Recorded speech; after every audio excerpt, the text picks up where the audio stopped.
Welcome to one TV news.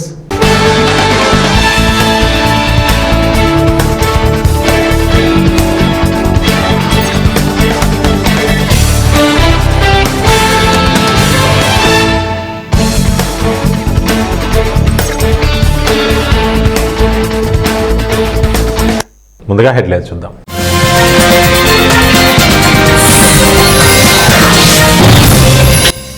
Telangana అభివృద్ధికి కావాల్సిన vision నా దగ్గర ఉంది, సీఎం రేవంత్.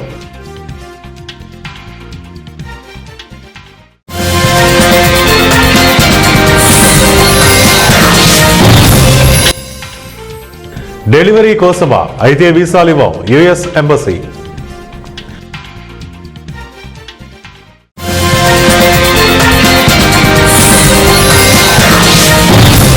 సుప్రీంకోర్టులో 90,900 కేసులు పెండింగ్, హైకోర్టులో 63 లక్షలు, జిల్లా కోర్టుల్లో 5 కోట్లు, రాజ్యసభలో కేంద్రం వెల్లడి.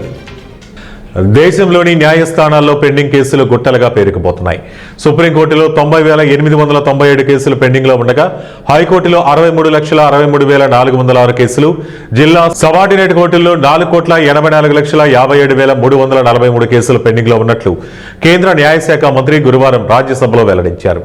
తెగని లిటిగేషన్లు, కక్షిదారుల అనాసక్తి, నిందితుల పరారీ, వివిధ కోర్టుల నుంచి స్టే మంజూరు, దస్తావేజుల కోసం నిరీక్షణ, సాక్షులు గైర్హాజరు తదితర అనేక కారణాలు పెండింగ్ కేసులు పెరిగిపోవడానికి కారణాలని మంత్రి వివరించారు. పెండింగ్ కేసులపై శీఘ్రంగా విచారణ జరిపేందుకు చేపట్టిన చర్యలపై అడిగిన ప్రశ్నకు మంత్రి జవాబిస్తూ 7,210 కోట్ల అంచనా వ్యయంతో ఈ కోర్టు ప్రాజెక్టు 3వ దశను ప్రభుత్వం గత 4 ఏళ్లుగా అమలు చేస్తోందని చెప్పారు. ఈ ప్రాజెక్టు కోసం 2023-24లో 768.25 కోట్లు, 2024-25లో 1,029.11 కోట్లు, ప్రస్తుత ఆర్థిక సంవత్సరంలో 907.97 కోట్లు ఖర్చు చేసినట్లు మంత్రి తెలిపారు. అమెరికాలో ట్రంప్ ప్రభుత్వం వలసలపై కఠినంగా వ్యవహరిస్తున్న విషయం తెలిసిందే. ఇందులో భాగంగా వీసాల జారీ విషయంలోనూ కఠిన నిబంధనలను అమల్లోకి తెచ్చింది. కొందరు అమెరికా పౌరసత్వం పొందేందుకు టూరిస్ట్ వీసాతో డెలివరీ కోసం అమెరికా వెళ్తుంటారు. అలాంటి వారిని ఉద్దేశించి అమెరికా తాజాగా కీలక ప్రకటన చేసింది. బిడ్డకు జన్మనివ్వడం కోసం టూరిస్ట్ వీసా కోసం దరఖాస్తు చేసుకుంటే దాన్ని తిరస్కరిస్తామని స్పష్టం చేసింది. ఈ మేరకు భారత్లోని అమెరికా రాయబారి కార్యాలయం వేదికగా పోస్టు పెట్టింది. అమెరికాలో జన్మనిచ్చి పౌరసత్వం పొందేందుకు కొందరు పర్యాటకులు ప్రయత్నిస్తున్నారు. జన్మనిచ్చే ఉద్దేశంతోనే అమెరికాకు ప్రయాణిస్తున్నట్టు తెలిస్తే అలాంటి వీసా దరఖాస్తులను తిరస్కరిస్తాం, ఎటువంటి వాటిని అనుమతించమని ఎక్స్ ట్వీట్లో పేర్కొంది. సుపరిపాలనకు చదువు ఒక్కటే ముఖ్యం కాదని, ప్రజల మంచిని కోరే విజన్ ఉన్న నేత అవసరమని సీఎం రేవంత్ రెడ్డి అన్నారు. నేను 80,000 పుస్తకాలు చదవలేదు, సమాజంలోని భిన్న వర్గాలు కోరుకుంటున్న ఆలోచనలు అర్థం చేసుకోగలిగాను. ఒక రాజ్యానికి రాజైనా సీఎం అయినా కావాల్సింది విజన్ అని ఆయన పేర్కొన్నారు. ఆ విజన్ను అమలు చేయాల్సిన బాధ్యత అడ్మినిస్ట్రేషన్ దని తెలిపారు.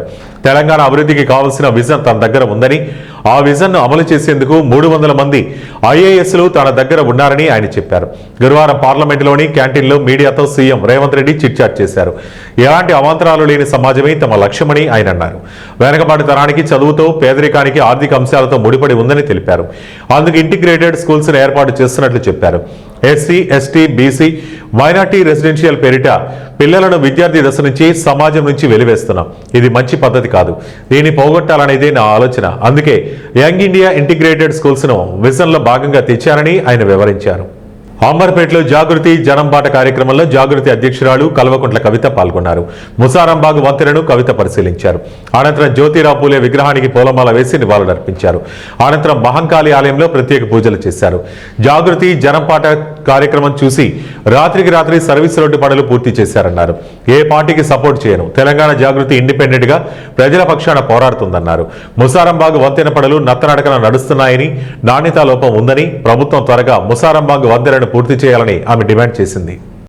తెలంగాణ అందరికీ నమస్కారం. హైదరాబాద్ నగరం నడిబొడ్డులో ఉన్నటువంటి అంబర్పేట్ నియోజకవర్గం మరి మూసీకి అటుపక్క ఇటుపక్క కొంత డివైడ్ అయి ఉంటది. అంబర్పేట్ అంటేనే మరి మనందరం కూడా ఎప్పటి నుంచో మంచి బిజినెస్ సెంటర్ గా, మంచి ఎడ్యుకేషన్ హబ్ గా, అనేక మంది తెలంగాణ వివిధ జిల్లాల నుంచి వచ్చేటటువంటి ప్రజలు ఇక్కడ సెటిల్ అయ్యేటటువంటి వాళ్ళుగా చాలా రద్దీ ప్రాంతంగా మనందరికీ తెలుసు. కానీ ఇటువంటి అంబర్పేట్ లో కూడా మరి రోడ్ల విషయం అయితే ఏంది, బ్రిడ్జ్ల విషయం అయితే ఏంది, చాలా చాలా అశ్రద్ధగా అన్ని ప్రభుత్వాలు కూడా వ్యవహరించినటువంటి తీరును మనం గమనించవచ్చు. ఇవాళ మేము ఇక్కడ రోడ్డు చూడడానికి వచ్చినాం. మరి ఆగమేఘాల మీద నేను అర్ధరాత్రి రోడ్డు పడిపోయింది. మరి మూసీ దగ్గర బ్రిడ్జ్ చూడడానికి పోయినాం. అది ఎంత నాణ్యత లోపంతో కట్టినంటే మొన్నొచ్చిన వరదలకు పిల్లర్స్ వంగిపోయి మొత్తము సలాకలు కూడా వంగిపోయి ఉన్నటువంటి పరిస్థితి అక్కడ మనం చూసినాం. దాన్ని తప్పకుండా మళ్ళీ రీఎవాల్యుయేట్ చేయాలి, కొత్త డిజైన్ వేయాలి, కానీ పని తొందరగా ప్రారంభించాలి. అట్లానే కూరగాయల మార్కెట్ కి సంబంధించి కూడా మరి ఎప్పుడో కొత్తగా షెడ్లు వేసి ఇస్తామని చెప్పిండు, కానీ ఇంతవరకు కూడా కనీసం ఆ ప్రతిపాదన తీసుకురాకపోవడం అన్నది బాధాకరం. అదేవిధంగా అంబర్పేట నియోజకవర్గంలో ఉన్నటువంటి అనేక మంది పేద ప్రజలు ఉన్నారు. వారికి సంబంధించి ఇండ్ల విషయంలో చాలా పెద్ద ఎత్తున వాళ్ళు బాధపడతా ఉన్నారు. చాలా తక్కువ ఇండ్లు ఇంత హై పాపులేషన్ డెన్సిటీ ఉన్నటువంటి అంబర్పేటకి ఇవ్వడం అన్నది రిపీటెడ్ గా 2026 నాటికి వెలిగొండ పూర్తి చేసి నల్లమల సాగర్ను కృష్ణా జలాలతో నింపుదామని మంత్రి తుమ్మల రామానాయుడు అన్నారు. ప్రకాశం జిల్లా దోర్నాల మండలంలోని వెలిగొండ ప్రాజెక్టు పనులను ప్రాజెక్టు అధికారులు, ఏజెన్సీల ప్రతినిధులతో కలిసి పరిశీలించారు. మార్కాపురం ఎమ్మెల్యే నారాయణ రెడ్డి, ఎర్రగొండపాలెం ఇన్ఛార్జ్ ఎరిక్షన్ బాబుతో కలిసి వెలిగొండ ప్రాజెక్టు టన్నెల్లో 18 కిలోమీటర్ల లోపలి ప్రయాణించి క్లిష్టమైన లైనింగ్ పనులను స్వయంగా పరిశీలించారు. అనంతరం స్థానిక రైతులతో కలిసి ప్రాజెక్టు పనుల పురోగతిపై ఇరిగేషన్ అధికారులు, ఏజెన్సీలతో సమీక్షించారు. ఈ సందర్భంగా మీడియాతో మాట్లాడుతూ కూటమి ప్రభుత్వం అధికారంలోకి వచ్చాక హెడ్ రెగ్యులేటర్ నందు 2200 క్యూబిక్ మీటర్ల కాంక్రీట్ పనులు పూర్తి చేశామని, 18 నెలల కాలంలోనే టన్నెల్స్ లో క్లిష్టమైన 3 కిలోమీటర్ల లైనింగ్ పనులు పూర్తి చేశామన్నారు. ప్రస్తుతం 4 గ్యాంట్రీలతో రోజుకు 12 మీటర్ల లైనింగ్ పనులు చేస్తుండగా గ్యాంట్రీల సంఖ్యను పెంచి లక్ష్యం మేరకు పనులు పూర్తి చేయాలని ఏజెన్సీని ఆదేశించినట్లు తెలిపారు. ఫీడర్ కెనాల్లో 45,000 క్యూబిక్ మీటర్లు హార్డ్ రాక్ పనులు చేయాల్సి ఉండగా ఇప్పటికే 28,000 క్యూబిక్ మీటర్ల పనులు పూర్తి చేశామన్నారు. Feeder canal lining, retaining wall నిర్మాణం కోసం 456 కోట్లతో టెండర్లు పూర్తి చేశామని, ఈ డిసెంబర్లోనే పనులు మొదలుపెట్టి సీజన్ వచ్చేలోపు పూర్తి చేయాలని ఏజెన్సీని ఆదేశించామన్నారు. తీగలేరు కెనాల్కు సంబంధించి 600 మీటర్ల టన్నెల్ లైనింగ్ చేసి గేట్లు ఏర్పాటు చేసినట్లు తెలిపారు. నల్లమల సాగర్ ముంపుతో 9.6 కిలోమీటర్ల పర్మనెంట్ డైవర్షన్ రోడ్డు నిర్మాణ పనులు మొదలుపెట్టామన్నారు. మోందా తుఫాను కారణంగా దెబ్బతిన్న ఫీడర్ కెనాల్ గండ్లు పూడ్చి జంట సరంగాల్లో డీ వాటరింగ్ పనులు పూర్తి చేసి లైనింగ్ పనులు చేస్తున్నామన్నారు. వెలిగొండ ప్రకాశం జిల్లాకు ఒక జీవనాడి, ఒక వరం. అటువంటి వెనకబడినటువంటి ప్రకాశం జిల్లాకు, ఫ్లోరైడ్ బాధితులు ఉన్నటువంటి ప్రకాశం జిల్లాకు న్యాయం చేయాలనేటువంటి ఆలోచనతో చంద్రబాబు నాయుడు గారు 2026 కల్లా వెలిగొండను పూర్తి చేసి కృష్ణా జలాలు యొక్క ప్రకాశం జిల్లాకు తీసుకురావాలనేటువంటి లక్ష్యంకి అనుగుణంగా కూటమి ప్రభుత్వం అధికారంలోకి వచ్చినటువంటి 18 నెలల్లోనే పనుల్ని శరవేగంగా చేస్తూ ఎప్పటికప్పుడు స్వయంగా పర్యవేక్షణ చేస్తూ ఉన్నాం. ఈ నెల రోజుల్లోనే 3 సార్లు ప్రత్యక్షంగా వెలిగొండ పనుల్ని పర్యవేక్షించామని అంటే ఈ యొక్క కూటమి ప్రభుత్వం లక్ష్యం ఏమిటనేది మీ అందరికీ కూడా అర్థమవుతున్నటువంటి పరిస్థితి. ఈ వెలిగొండకు సంబంధించి క్లిష్టమైనటువంటి పనులు కూడా అన్నీ కూడా మిగిలిపోయినటువంటి పరిస్థితి. మెత్తగా వచ్చేటువంటి పనులు కొన్ని గతంలో చేసుకున్నప్పటికీ గట్టి పనులన్నీ కూడా ఉన్నాయి. అందులో ముఖ్యంగా హెడ్ వర్క్స్కి సంబంధించి 2000 క్యూబిక్ మీటర్ల కాంక్రీట్ పనులు చేస్తాం. ఇంకా 2200 క్యూబిక్ మీటర్ల పని ఈ యొక్క సమ్మర్లో సీజన్లో చేస్తాం. ఆ హెడ్ వర్క్స్ పనులు అయిన తర్వాత టన్నెల్కి సంబంధించి టన్నెల్ 2లో 7.2 కిలోమీటర్స్ లైనింగ్ మిగిలి ఉండగా ఇప్పటికీ 3.1 కిలోమీటర్ వరకు లైనింగ్ పూర్తి చేసాం. ఇంకా మిగిలిన బ్యాలెన్స్ 3.9 కిలోమీటర్ కూడా వచ్చే జూన్ కల్లా పూర్తి చేయాలని లక్ష్యం పెట్టుకున్నాం. అందుకు అనుగుణంగా రోజుకి 12 మీటర్ల యావరేజింగ్ చేస్తూ ఉంటే దాన్ని ఇప్పటికి 16 మీటర్లకి పెంచాం. మా లక్ష్యాన్ని అందుకోవాలంటే 20-24 మీటర్లకి చేరుకునేటువంటి విధంగా, అంటే every day every hour micro లెవెల్లో అబ్జర్వ్ చేస్తూ ఆ వర్క్ని ఇన్స్పెక్షన్ చేస్తూ లక్ష్యాన్ని అందుకునేటువంటి విధంగా ఆ టన్నెల్ లైనింగ్ పనులు ముందుకు తీసుకెళ్తూ ఉన్నటువంటి పరిస్థితి. అదేవిధంగా ఆ టన్నెల్లో కూడా బెంచింగ్ పనులు ఉన్నాయి. అవి కూడా ఈ యొక్క జూన్ లోపల పూర్తి చేయాలనేటువంటి లక్ష్యం. వీటన్నిటిని అధిగమించి ఫీడర్ కెనాల్కు సంబంధించి కొద్దిపాటి వర్షం వచ్చినా కూడా ఫీడర్ కెనాల్లో ముందుకు వెళ్లకుండా గ్రామాల మీదకి వస్తూ ఉన్నటువంటి పరిస్థితి. మొన్న కూడా మీరు చూశారు, అకాలమైన వర్షాలకు 3 చోట్ల ఫీడర్ కెనాల్ గండిపడింది అని అంటే ఈ వరదల సమయంలోనే కాదు, మామూలు వర్షాకాలం సమయంలో కూడా ఆ ఫీడర్ కెనాల్ బండు ఎంత వీక్గా ఉందో మన మాసాయిపేట గ్రామానికి గత 5 సంవత్సరాల క్రితం ఎంపీటీసీ పదవి పొంది గ్రామానికి ఎంతో సేవ చేశారని మాసాయిపేట గ్రామ సర్పంచ్ అభ్యర్థి కృష్ణారెడ్డి అన్నారు. గ్రామానికి తన సొంత నిధులతో అభివృద్ధి కార్యక్రమాలు చేపట్టడం జరిగిందని, అంతేకాక తన హయాంలో రోడ్లు వేయించారు. ఇప్పుడు గ్రామానికి సేవ చేసేందుకు సర్పంచ్ బరిలో ఉన్నారని, గ్రామస్తులు గెలిపించి గ్రామాభివృద్ధికి సహకరించగలరని వేడుకున్నారు. గ్రామ సర్పంచ్గా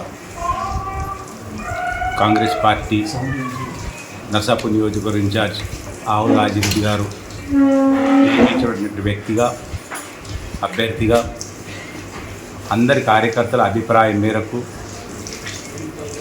నన్ను కాంగ్రెస్ పార్టీ సర్పంచ్ అభ్యర్థిగా ప్రకటించింది.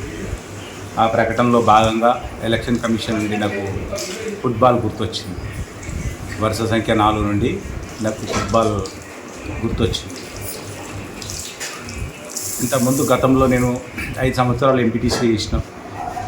ఎంపీటీసీ పరిధి ఏందో కూడా అందరికీ తెచ్చింది. అయినా నేను నా పరిధి ఎంతవరకు అది ఉండాలో అంతకంటే ఎక్కువ కూడా నేను పనిచేసిన. గ్రామంలో ఒకరిగా, జనాలలో ఒకరిగా, ఏ గదికి వెళ్ళినా ఎవరు వెళ్ళినా మనకుంటాడు అందుబాటులో అనే విధంగా నేను ఆ పేరు తెచ్చుకున్నాను. నన్ను కూడా అట్నే ఆదరించారు. నన్ను కూడా ఏం పెద్దగా నన్ను కూడా ఏం నా పరిమితులు తెలిసి వాళ్ళు కూడా నన్ను కూడా ఎక్కడ కూడా ఏం ఇబ్బంది పెట్టకుండా మనతో పాటు ఆయన కూడా ఉన్నాడని నన్ను ఆదరించి నా 5 ఏళ్ళ సుదీర్ఘ ప్రయాణంలో గ్రామస్తులందరూ నా వెంటుండి నాకు సహకరించారు. దానిలో భాగంగానే కార్యకర్తలు, పార్టీ, రాజిరెడ్డి గారు నా మీద నమ్మకంతో గ్రామంలో ఉంటాడు, గ్రామాభివృద్ధి శ్రేయస్సుగా పాటుపడతాడు అని నా మీద నమ్మకంతో నన్ను కాంగ్రెస్ పార్టీగా అభ్యర్థిగా బలపరిచి నన్ను బరిలో దింపింది. అందుకే నేను గ్రామస్తులందరికీ సవినయంగా మనవి చేయడం ఏమనగా, మీలో ఒకనిగా, గ్రామంలో ఒకనిగా నేను ఊర్లోనే వండుకుంటూ ప్రజాసేవలో నేను ముందుంటాను, ప్రజా సమస్యల్లో ముందుంటాను, ప్రజాసేవ కోసం నేను కృషి చేస్తానని నేను మా మాసాయిపేట గ్రామ ప్రజలందరికీ సవినయంగా నేను మనవి చేస్తాను. కాబట్టి నా ఎందు దయదలించి 17వ తారీఖు నాడు జరగబోయే పంచాయతీ ఎన్నికల్లో నాకు ఇచ్చినటువంటి గుర్తు ఫుట్బాల్ గుర్తు మీద, వరుస సంఖ్య 4 ఫుట్బాల్ గుర్తు మీద ఓటేసి నన్ను గ్రామం నుండి అత్యధిక మెజార్టీతో గెలిపించేవారండి నేను సవినయంగా మనవి చేస్తాను. దేవరగట్టు బండి ఉత్సవంలో చనిపోయిన అరికెర గ్రామ టీడీపీ నాయకుడు కోసిగి తిమ్మప్ప కుటుంబానికి 5 లక్షల రూపాయల ఆర్థిక సహాయం అందజేశారు. టీడీపీ ఇన్ఛార్జ్ వైకుంఠం జ్యోతి నెరిణికి తాండా, కొత్తపేట గ్రామాలు మరియు దేవరగట్టు ఆలయం తరపున సహాయం అందజేశారు. వారి కుటుంబానికి మరియు వారి పిల్లల భవిష్యత్తు కోసం వైకుంఠం జ్యోతి హామీ ఇచ్చారు. గౌరవులైన మా ఇన్ఛార్జ్ మేడం గారికి మా కృతజ్ఞతలు. అలాగే మన దేవరగట్టు బన్ని ఉత్సవాల్లో కొన్ని కారణాల వల్ల ఆ మనిషి కిందకి పడి చనిపోవడం జరిగింది. అలాగే ఈరోజు మా మేడం జ్యోతిమ్మ మేడం గారు ఏదో ఆర్థిక సాయం ఒక 5 లక్షల రూపాయలు పిల్లల భవిష్యత్తు కోసం సాయం చేశారు. అలాగే మన చంద్రన్న బీమా పథకం గురించి కూడా మన సీఎం గారు ఆదేశాల మేరకు అది కూడా మేము పంపించడం జరిగింది. అలాగే దాని నుండి కూడా ఆర్థిక సాయం చేస్తారని గవర్నమెంట్ని కోరుకుంటున్నాము. ఇది అరికేరి గ్రామం, మండల ప్రధాన కార్యదర్శి బి రాముడు. గౌరవులైన మా ఇన్ఛార్జ్ మేడం గారికి మా కృతజ్ఞతలు. అలాగే మన దేవరగట్టు బన్ని ఉత్సవాల్లో కొన్ని కారణాల వల్ల ఆ మనిషి కిందకి పడి చనిపోవడం జరిగింది. అలాగే ఈరోజు మా మేడం జ్యోతిమ్మ మేడం గారు ఏదో ఆర్థిక సాయం ఒక 5 లక్షల రూపాయలు పిల్లల భవిష్యత్తు కోసం సాయం చేశారు. అలాగే మన చంద్రన్న బీమా పథకం గురించి కూడా మన సీఎం గారు ఆదేశాల మేరకు అది కూడా మేము పంపించడం జరిగింది. అలాగే దాని నుండి కూడా ఆర్థిక సాయం చేస్తారని గవర్నమెంట్ని కోరుకుంటున్నాము. ఇది అరికేరి గ్రామం, మండల ప్రధాన కార్యదర్శి బి రాముడు. నమస్కారం, నా పేరు శ్రీనివాసులు, అరికేరి. మన దేవరగట్టులో జరిగిన ఇన్సిడెంట్ వల్ల మా ఆయన చనిపోవడం జరిగింది. ఇప్పుడు ఇక్కడ జ్యోతమ్మ గారికి వచ్చినాము, ఇన్ఛార్జ్ జ్యోతమ్మ గారికి వచ్చినాము. మాకు ఇప్పుడు అందరికి అప్పుడు మాట చెప్పిండే మీకు సాయం చేస్తామని చెప్పిండే. ఇప్పుడు మాట తప్పుకున్నట్ల సాయం చేసిన 5 లక్షల రూపాయలు ఇచ్చినారు. మళ్ళీ ఇప్పుడు సభ్యుని కార్డు ఉండదు, మళ్ళీ ఇంకొక 20 రోజుల్లో మళ్ళీ ఇంకొక అది సభ్యుని కార్డు లబ్ధిదారు పొంది ఇంకొక 5 లక్షలు కూడా సాయం చేసే అవకాశం ఉంది. పెరుగుతున్న నిత్యావసర వస్తువుల ధరలకు అనుగుణంగా అంగన్వాడీలకు కనీస వేతనం 26,000 రూపాయలు ఇవ్వడంతో పాటు సంక్షేమ పథకాలన్నీ అమలు చేయాలని భారత కమ్యూనిస్టు పార్టీ సిపిఐ ఏలూరు జిల్లా కార్యదర్శి మన్నవ కృష్ణ చైతన్య డిమాండ్ చేశారు. అంగన్వాడీల సమస్యల పరిష్కారం చేయాలని AP anganwadi workers and helpers association AITC ఆధ్వర్యంలో శుక్రవారం అంగన్వాడీ కార్యకర్తలు జంగారెడ్డిగూడ రెవెన్యూ డివిజన్ కార్యాలయానికి భారీ ప్రదర్శనతో వచ్చి ధర్నా నిర్వహించారు. వారి ఆందోళనకు సిపిఐ జిల్లా సమితి సంఘీభావం తెలిపింది. అంగన్వాడీ కార్యకర్తలు తమ సమస్యల డిమాండ్ పత్రాన్ని రెవెన్యూ డివిజన్ అధికారిని ఎంవి రమణకు అందజేశారు. వినతి పత్రాన్ని స్వీకరించిన ఆర్డీఓ అంగన్వాడీల సమస్యల వినతి పత్రాన్ని పరిష్కారం కొరకు ప్రభుత్వానికి నివేదిస్తారని తెలిపారు. అనంతరం ధర్నాను ఉద్దేశించి సిపిఐ ఏలూరు జిల్లా కార్యదర్శి మన్నెవ కృష్ణ చైతన్య మాట్లాడుతూ రోజురోజుకు నిత్యావసర వస్తువుల ధరలు పెరుగుతున్నప్పటికీ 2019 నుండి అంగన్వాడీలకు 1 పైసా వేతనం పెంచలేదని 2023 డిసెంబర్లో 42 రోజుల పాటు చారిత్రాత్మక సమ్మె నిర్వహిస్తే అప్పటి ప్రతిపక్షం ఇప్పటి కూటమి ప్రభుత్వం అంగన్వాడీలకు తాము అధికారంలోకి వచ్చిన వెంటనే వేతనాలు పెంచుతామని ఇచ్చిన హామీని నిలబెట్టుకోలేదని ఆయన అన్నారు. రాష్ట్రంలో 4,687 మినీ సెంటర్లను మెయిన్ సెంటర్లుగా మారుస్తామని జీవో ఇచ్చారని, ఇది అభినందనీయమైన విషయమని, కానీ ఇంకా 1810 మినీ సెంటర్లను క్వాలిఫికేషన్ పేరుతో మెయిన్ సెంటర్లుగా మార్చలేదని, వాటిని కూడా మెయిన్ సెంటర్లుగా మార్చాలని డిమాండ్ చేశారు. నా పేరు విజయలక్ష్మి. నేను చింతలపూడి ప్రాజెక్ట్ నుంచి వచ్చాను. గత ప్రభుత్వం ఏం చేసిందంటే మేము అది చేస్తాం ఇది చేస్తాం అని చెప్పేసి మమ్మల్ని ఎన్నో మాయ మాటలు చెప్పి ఎంతో ఇది చేసింది. దాని గురించి మేము 42 రోజులు సమ్మె చేసాము. చేస్తే కూటమి ప్రభుత్వం వచ్చి ఇంకేముంది, మీ అన్ని సమస్యలు మేము పరిష్కరిస్తాం, మీకెందుకు మేము ఉన్నాము అని చెప్పేసి మా వెనకాల నిలబడి మమ్మల్ని అన్ని విధాలా కూడా మమ్మల్ని ఎటు కాకుండా కూడా నిలబెట్టి ఈ రోజున ఏమీ లేకుండా ఇటు వర్కులు పెంచేశారు. ఇటేమో దాంట్లో వయసులు పెరిగిపోయి ఒక్కొక్కరికి బీపీలు షుగర్లు పెరిగిపోయి ఎవరు కూడా వర్కులు చేయలేని పరిస్థితిలోకి వచ్చారు. జీతాలు మాత్రం పెంచట్లేదు. తర్వాత పిల్లలకి ఇచ్చే ఫుడ్ కూడా నాణ్యం కూడా లేదు. తర్వాత వాళ్ళకి క్వాంటిటీ కూడా చాలా తక్కువగా ఇచ్చి ఆ పిల్లలకు పెట్టమని అంటున్నారు.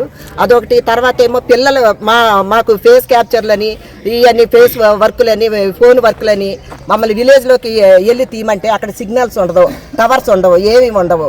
ఇక్కడ అంగన్వాడీ పిల్లలు అసలు అంగన్వాడీ అంటే ఏంటి, పిల్లలతో ఆటపాటలతో విద్య నేర్పించడం అది పోయింది. ఆటపాటలతో విద్య నేర్పించడం అనేది పోయింది. ఈ ఫోన్లు పట్టుకొని మేమేమో ఇళ్ళమ్మడి తిరుక్కుంటా వాళ్ళ చుట్టూ వీళ్ళ చుట్టూ తిరుగుతుంటే ఇక్కడ పిల్లలేమో మాకు అందుబాటులో లేక ఆ తల్లిదండ్రులు ఏం చేస్తున్నారంటే తీసుకెళ్లి కాన్వెంట్లో పడేస్తున్నారు. అదేంటమ్మా అని అడిగితే ఏమో మీరు ఎక్కడ ఉంటున్నారు, మీరేమో ఆ ఫోన్లు పట్టుకొని తిరగటమే సరిపోతుంది, మా పిల్లలకు మీరు ఎక్కడ బాధ్యతగా ఉంటున్నారు అని చెప్పి వాళ్ళు అంటున్నారు. ఇప్పుడు మేము అటు ప్రభుత్వానికి చేయక ఇటు విలేజ్లో తల్లిదండ్రులకి చెప్పలేక మధ్యలో నలిగిపోయి మా అంగన్వాడీ టీచర్లు చాలామంది కూడా బీపీ షుగర్ల వల్ల చాలామంది చనిపోయిన పరిస్థితులు కూడా ఉన్నాయి. మొన్న వారం రోజుల క్రితమే ఒక అంగన్వాడీ వర్కరు చనిపోయిందండి. అంత దీన స్థితిలో ఉందండి. కూటమి ప్రభుత్వం వచ్చి మాకేదో వరగబెట్టింది, ఏదో చేస్తున్నామని చెప్తున్నారు. గుమ్మడి సంధ్యారాణి ఎప్పుడు చూసినా సరే ఆవిడ ఏమంటున్నారంటే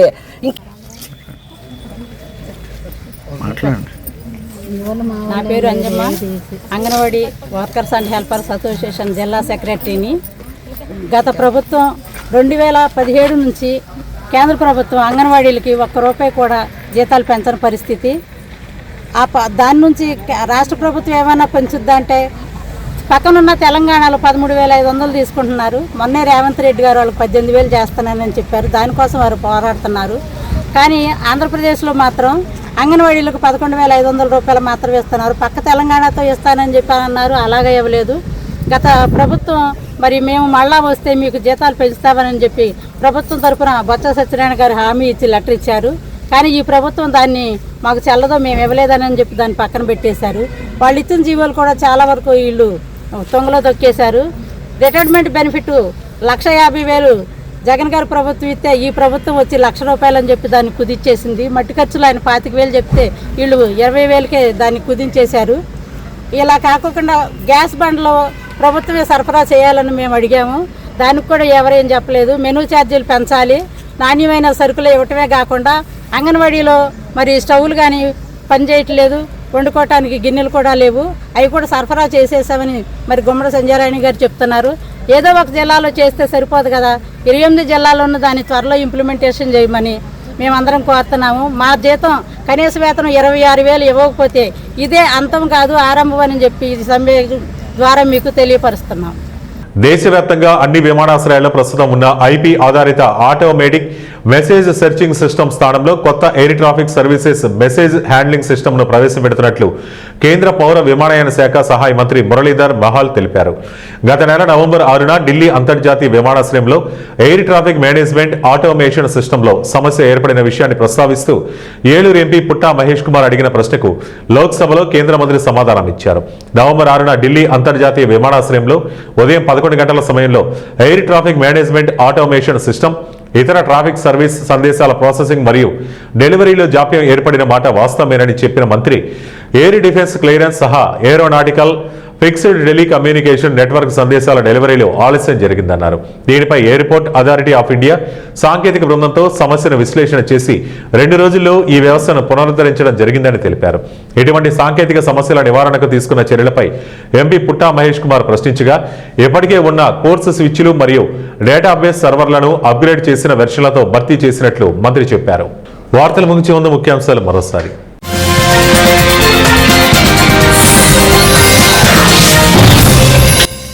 తెలంగాణ అభివృద్ధికి కావాల్సిన విజన్ నా దగ్గర ఉంది. సీఎం రేవంత్.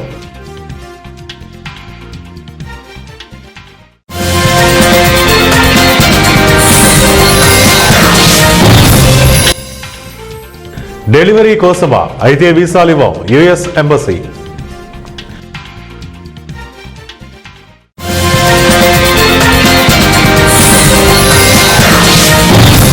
సుప్రీంకోర్టులో 90,900 కేసులు పెండింగ్. హైకోర్టులో 63 లక్షలు, జిల్లా కోర్టుల్లో 5 కోట్లు.